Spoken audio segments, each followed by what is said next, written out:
Welcome to Fishbowl University 401 Inventory Reset. This video will explain 3 different methods where you can adjust the quantities of your inventory and your inventory valuation. So let's begin in the Materials module group, in the Inventory module. If we take a look at one of these parts, you'll notice that we have 27 in stock in these 3 different locations, and the first way you can change it, of course, is you can click the cycle count button up in the top left corner.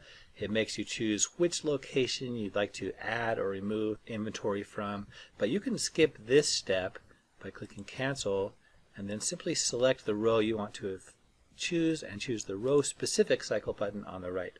So let's say we actually have 7 in stock there. Click finish, and now it's updated.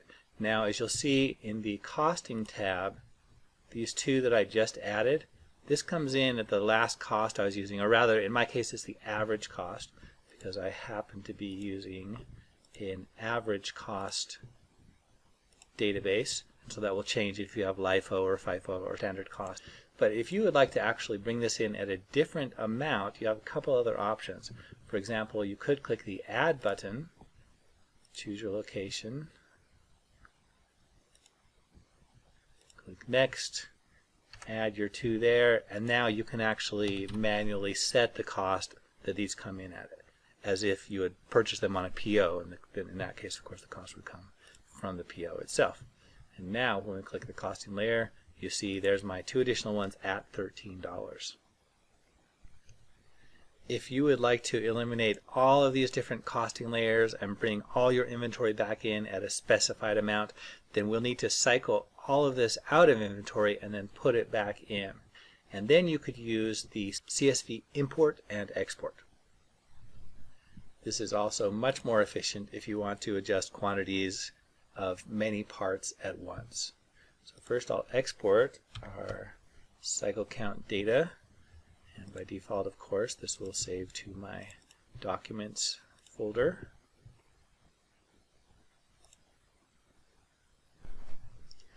And now I can open my cycle count CSV with Excel or any spreadsheet application. And you'll see this shows me my quantity of all my parts in all of the different locations. So I can make changes here to many of them at once. Let's add 2 more BB 2001s. I'll save this. I'll keep it as a CSV type. And now when I import the file again,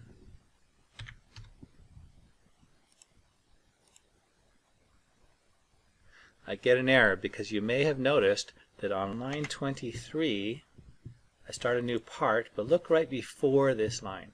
I just said that I have 5 BB 2001s, and BB 2001 requires a serial number, but I only have 3 serial numbers listed.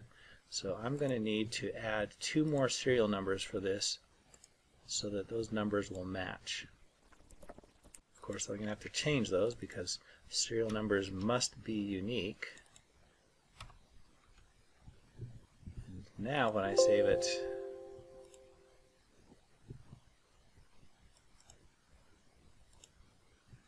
and import it,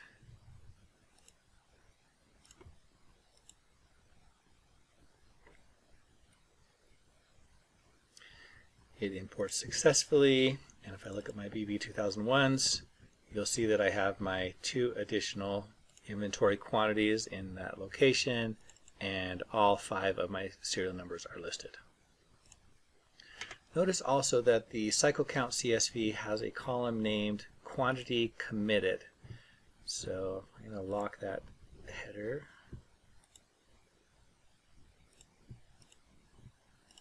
Scroll down, let's find one of these that has some committed. There we have 2 BB 2001s committed. I will need to either fulfill the orders or void the pick or uncommit them so they're no longer committed, and then I can cycle it below 2. If you'd like to cycle everything to 0 and really start fresh, you could set all this to 0 and then import it again, but before you do, I recommend that you first export the inventory quantities CSV.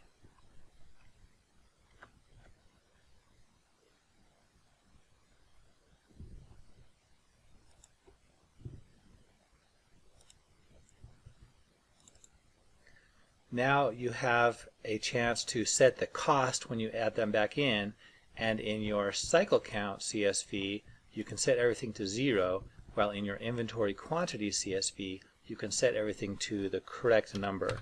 Also here you have a record of what was in the system before you cycled everything to 0. So once you make your changes to what you'd like everything to be and save your inventory quantities CSV and then set everything in your cycle count to 0,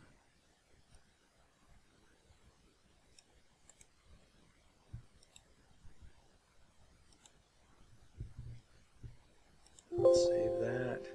Imagine I set everything to 0, even though I didn't for the sake of the video. So I can import my cycle count. If I had set everything to 0, then now my inventory would be blank, and I could import my inventory quantities to update the correct number. But notice that on the import, I don't have a CSV called inventory quantities. I only have add inventory. We named it this way to let you know that when you export the file as inventory quantities but then import it as add inventory, it adds to your inventory. So if you haven't set everything at 0, if you have 10 in stock for example, and then you import it back in as 10, it will now show that you have 20 in stock.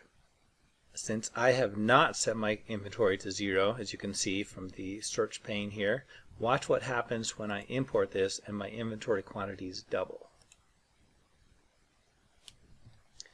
My duplicate serial number saved me from that debacle, but I'm going to delete everything with serial numbers and try that again just to show you.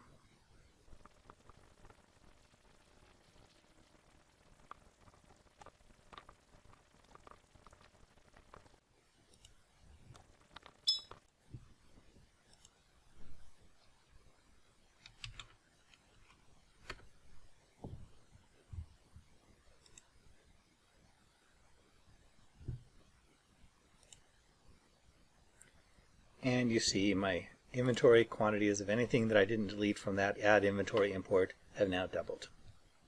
Finally, note that just as in the inventory module, search pane only shows parts that actually have some inventory, and you have to click advanced search and check show parts with no inventory on hand. Click search in order to show things with zeros. So in the CSV and inventory quantities exports, it does not show your parts if they have 0 quantities. So what you may need to do, if you want to include other parts in this, is first export your part CSV,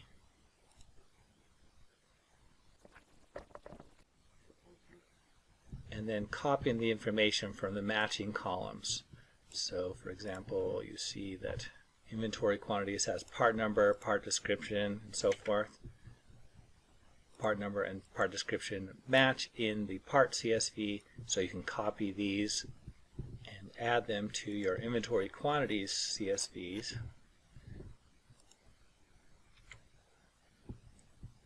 And then add the location, quantity, unit of measure, and cost. One final consideration is that you may not want all of these cycle counts and inventory resets to post to accounting. So if you'd like to avoid that, here's how you do it. First, you're going to do this after hours. So at the end of the day, you finished up taking all your orders and everything, and then do an accounting export. This will export everything from the day's work to QuickBooks. Second, you'll make your changes using the cycle count CSV or inventory add, whichever ones you decide. And then third, once you've got everything set the way you want it, you will go to your accounting integration module, click mark as posted, and then click the export button. You want to be very careful using this functionality, because if you have an order that has not yet posted to QuickBooks or to accounting and you click mark as posted, it will be marked as already having been exported, and therefore you'll need to manually recreate that order in QuickBooks. So use this functionality only to prevent further transactions from exporting to accounting. It's an all or nothing button. Now you know everything you need to know about resetting your inventory in Fishbowl. Thanks for watching Fishbowl University, and come back for more tips and training on how to make the most of your Fishbowl inventory system.